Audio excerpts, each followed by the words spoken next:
রাত তখন বাজে 1:45 আর এই যে দেখেন ওদের খেলা শুরু। ওরা বলতে আমার হাজব্যান্ড, আমার সদ্যবিবাহিত ননদের হাজব্যান্ড আর আমার একটা দেবর। এই যে এখন যাকে দেখছেন ব্যাট নিয়ে হেলতে দুলতে সামনে আসছে, এটা হচ্ছে আমার ননদের জামাই। পৃথিবীতে যদি কোনো অদ্ভুত খেলা পাগল মানুষ থেকে থাকে তাহলে আমার জামাই অন্যতম।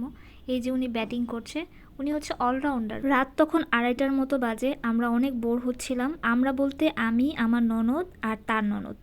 তো আমরা কি করব, একটু ক্ষুধাও লাগছিল, ফুড পান্ডাতে অর্ডার করলাম, বার্গার অর্ডার করলাম, টাইম পাসের জন্য কোনো রকম খাচ্ছিলাম আর কি। আমরা শুধু আমাদের তিনজনের জন্যই খাবার অর্ডার করেছিলাম, ওদের জন্য কেন করব।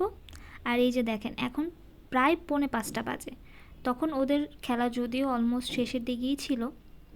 রাত যত গভীর হচ্ছিল কুয়াশার মাত্রাও অনেক বেড়ে যাচ্ছিল। তারপর শেষমেশে আমরা 5:30টার দিকে রওনা দিয়ে দিই। তখন প্রায় ভোর হচ্ছিল। আর এই যে দেখেন কত কুয়াশা। শেষমেশ আমরা একটা উবার নিয়ে আমাদের বাসার দিকে চলে যাই।